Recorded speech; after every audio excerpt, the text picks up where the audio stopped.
Em transmissão ao vivo, a deputada federal Carla Zambelli fez um intenso desabafo e dirigiu-se ao Omar Aziz, presidente da CPI da pandemia, também conhecida como CPI do Circo, CPI da Cortina de Fumaça e Tribunal de Renan Calheiros, ao abordar como a médica Nise Yamaguchi foi insultada e desrespeitada durante depoimento na Comissão Parlamentar de Inquérito.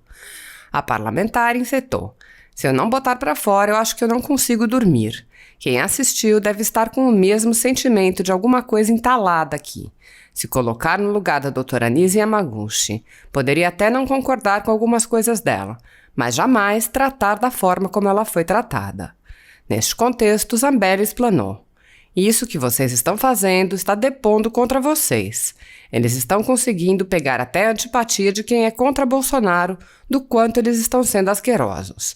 Omar Aziz, o senhor está sendo asqueroso. Me dá asco, me dá ânsia de vômito olhar para a sua cara. Tento ser o mais elegante possível. Com o governador Dória, consegui me manter calma, respondi com tranquilidade. Está difícil não usar adjetivos para dizer o que penso sobre Omar Aziz." Dessa maneira, a deputada enfatizou as severas críticas ao direcionamento da CPI. Falavam que o presidente Jair Bolsonaro era misógino e machista, mas a forma desonesta, deselegante como estão tratando as mulheres mostra que a verdadeira misoginia está nestes homens. "Omar, eu tenho nojo de você. O senhor é um psico... O que o senhor fez com a Nise e o que tem feito com os outros que foram à CPI é desumano. Essa CPI acabou. As pessoas já não têm mais nenhum sentimento de respeito. Nossa revolta fica menos amargurada por saber que a Polícia Federal fará o trabalho que essa CPI não faz. Eu sinto muito pelo que está acontecendo em nosso país." Assista. Oi pessoal, boa noite. Chegando agora no hotel, acabei de chegar do segundo evento que eu participei hoje. Passei o dia em eventos, em Mococa primeiro, agora em Goiânia. E também teve votação, então foi muito difícil acompanhar durante o dia a CPI da Covid. A minha equipe fez uma cobertura excelente. A gente transmitiu ao vivo e depois fizemos alguns cortes de alguns vídeos mostrando o que foi a CPI da Covid hoje. Mas eu acho que mesmo que a gente edite vários vídeos e mostre o que aconteceu, era necessário que eu entrasse ao vivo para poder falar um pouco do meu sentimento. Porque eu acho que se eu não botar pra fora, eu tô sozinha aqui no hotel, né? Se eu não botar pra fora, eu acho que eu não consigo dormir. E eu acho que quem assistiu também deve estar com o mesmo sentimento de alguma coisa entalada aqui. E aí, o primeiro pensamento que me vem à mente é me colocar no lugar da outra pessoa, né? Me colocar no lugar da doutora Nise Yamaguchi. Eu poderia até não concordar com algumas coisas, algumas posições dela. Poderia. Mas jamais tratar uma pessoa com aquela falta de urbanidade com que ela foi tratada.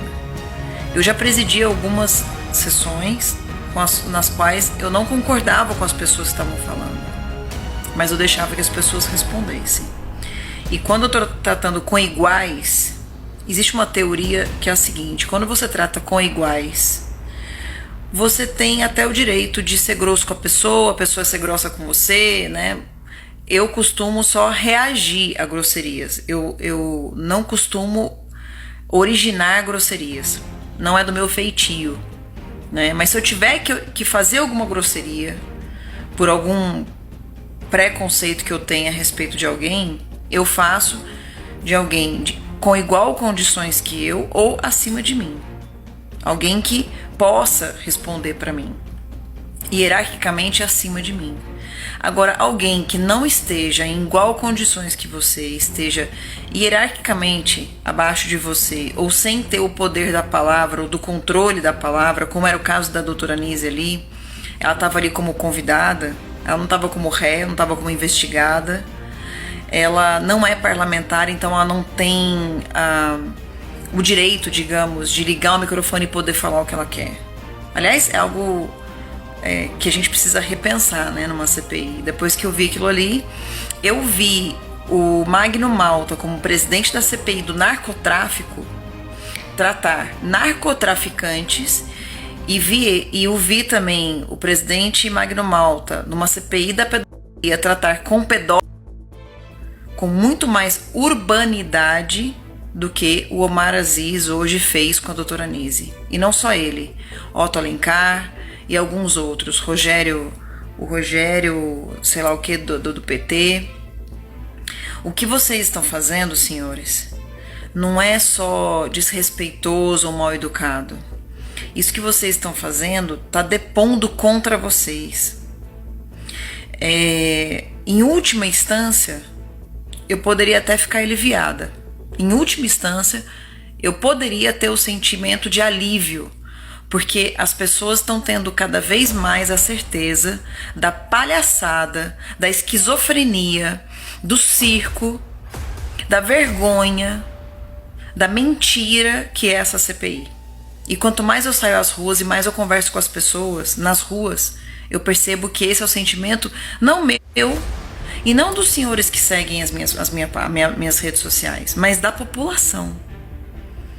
E eles estão conseguindo pegar até a antipatia de quem é contra o Bolsonaro. Do quanto eles estão sendo asquerosos. Omar Aziz, o senhor está sendo asqueroso. Me dá asco, me dá ânsia de vômito de ver, olhar para tua cara. E olha que vocês me conhecem e sabem que eu tenho tido algumas posturas tentando ser o mais elegante possível, né? Já vista sexta-feira o que aconteceu com o governador Dória, eu consegui me manter calma, respondi com tranquilidade, com elegância. Agora, tá difícil não utilizar adjetivos para dizer o que eu penso do Omar Aziz. Ele conseguiu superar o desgaste que o Renan Calheiros tem com o restante da população. O desrespeito que eu tenho pelo Renan Calheiros, a falta de consideração que eu tenho pelo Renan Calheiros, o sentimento de asco que eu tenho pelo Renan Calheiros consegue ser menor do que o sentimento que eu tô tendo pelo Omar Aziz. E eu queria saber como é que tá sendo o sentimento de vocês, porque assim, a única forma de colocar pra fora o sentimento que a gente tem é falar palavrão. Eu não consigo pensar outra coisa, não passa outra coisa na minha cabeça que não sejam uma série de palavrões que eu fui aprendendo ao longo da minha vida. E vejam, né, quando foi comigo, né, que o Dória foi grosseiro, eu consegui manter minha calma, mas quando é com outra pessoa e uma pessoa que está em desvantagem, gente, nem o Magno Malta com traficantes não fez o que o Omar Aziz está fazendo com uma médica. Não falo mulher, porque não interessa ser mulher ou homem, mas o fato de ser mulher ainda carrega o peso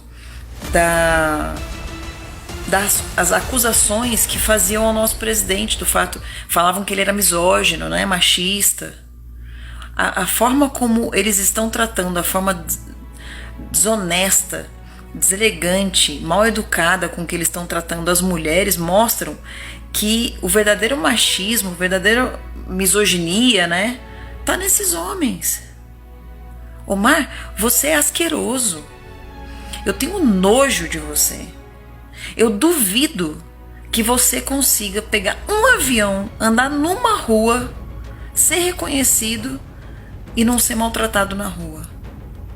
E vou dizer uma coisa, merece. Merece. Eu enfrentei outro dia, por exemplo, a primeira vez na minha vida que uma pessoa me distratou na rua. Fez um vídeo comigo me distratando. Eu respondi calmamente, mas à altura. Fui até um pouco indelicada, mas respondi porque a grosseria veio primeiro. Quando a pessoa age de uma maneira grosseira com você, você tem o direito de reagir de maneira grosseira. Quando principalmente você não tem culpa. Agora o Omar Aziz, ele tá correndo, eu não tô pregando aqui ódio não contra ele, mas ele tá correndo risco. Esse homem tem que começar ou a não andar na rua ou a andar com escolta, porque ele tá conseguindo fazer com que as pessoas sintam raiva dele. Olha o absurdo que eu tô falando aqui. Não, porque é um absurdo o que eu tô falando. Aí vão dizer que eu quebrei o decoro. Não, eu tô dizendo que as pessoas estão ficando com raiva do Omar Aziz. Omar, não faça isso. Eu vou dizer uma coisa, o senhor foi governador do estado do Amazonas e o senhor é o culpado pelas mortes do estado do Amazonas. Porque o senhor deixou o estado naquela situação. O senhor deixou o estado do Amazonas numa situação de calamidade tal na saúde que gerou o que aconteceu no Amazonas. Agora o senhor quer encontrar um culpado. Eu duvido que o senhor consiga colocar a cabeça no travesseiro e dormir. Aliás, eu não duvido. Por um motivo. Porque psicopatas não sentem culpa. Psicopatas não pensam que estão errados nunca. As pessoas normais, elas fazem a meia-culpa. Elas pensam, será que eu estou errado? Será que eu não estou? Faz algum juízo, né, de valor. O senhor é psicopata. O que o senhor fez hoje com a Anísia e o que o senhor tem feito com todas as outras pessoas que falam ali na comissão é desumano. E eu vou dizer mais, eu acho que governador nenhum tem que ir lá mesmo não. Se eu sou governador agora, eu tinha aconselhado meu amigo Marcos Rocha, eu gosto muito do Marcos, e ele tem sido acusado de uma série de coisas, e eu acho que todo mundo que está sendo acusado de algo tem que esclarecer, né, os fatos. Provar que tá certo, ou provar os seus argumentos e tal. E eu falei, vá na CPI, Marcos, governador de Rondônia, né? Vá porque é importante você dar a sua versão dos fatos e tal. Não vá, não. Não. Essa CPI acabou. As pessoas não têm mais sentimento nenhum de qualquer tipo de respeito. Vocês não estão tendo nenhum tipo de respeito com as pessoas que perderam seus entes queridos. Porque isso não é tratamento que se dê. Não é esse o tratamento que as pessoas esperam, nem aqueles que perderam seus entes queridos. Não é assim que vocês vão reparar o dano. E aí hoje eu falei uma coisa em Mococa que eu quero dizer pra vocês aqui. O nosso sentimento de conseguir pelo menos respirar aliviada, eu digo que agora acho que eu consigo dormir melhor, a nossa revolta vai ficar um pouco menos amargurada por saber que a Polícia Federal, ela sim, a Polícia Federal vai fazer o trabalho que essa CPI não está fazendo e não fará. A gente sabe qual é o intuito dessa CPI. É antecipar as eleições do ano que vem e jogar a culpa pra cima do presidente. Eu já sabia disso desde o começo, quando eu entrei com aquela ação contra o relator. Agora tá ficando cada vez mais claro. Não tá claro só pra quem já conhecia Renan Calheiros. Eu não conhecia o Omar Aziz assim, hein? Eu não sabia que era esses estrume que é. Isso é estrume. Olha, eu tô fazendo filtros aqui, porque o que eu tô pensando é muito mais do que eu tô falando. Que nível baixo, meu Deus do céu, eu tô com muita vergonha. Eu queria pedir desculpas à doutora Anísia e a todas as pessoas que perderam alguém nessa Covid e que tinham nessa CPI alguma esperança de encontrar conforto e justiça. Porque quando a gente perde alguém, a gente quer saber se existe algum culpado, né? É natural que a gente tente encontrar algum culpado. Mas pelo menos encontrem conforto nisso. A Polícia Federal já fez mais de 100 operações a respeito dos recursos enviados pelo governo federal aos estados e municípios. E vão encontrar os culpados. Vão encontrar. E aí queria aproveitar para parabenizar o Eduardo Girão, o Marcos Rogério e o Heinz, que têm feito um trabalho digno na CPI. E você vê mesmo o Eduardo Girão tendo algumas posturas contra o presidente Bolsonaro, mas é uma postura coerente, independente e coerente, e respeitosa acima de tudo, trata as pessoas com urbanidade.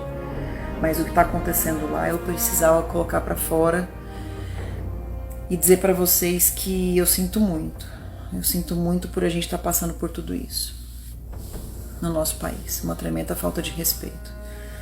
E doutora Anísia, eu sinto muito a senhora ter passado por tudo isso.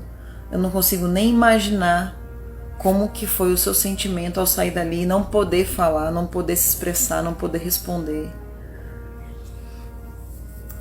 Chega a me dar um negócio. Então, eu sinto muito nessas horas. Infelizmente eu não tenho voz dentro da CPI, Mas se eu tivesse, era isso tudo que eu ia falar, tá? Então eu tô fazendo aqui um desabafo com vocês que eu falaria ali. Faço da minha tribuna a minha rede social, tá bom? Um grande abraço, fiquem com Deus e que Deus, Nosso Senhor, tenha piedade do nosso país, da nossa gente. Um grande beijo.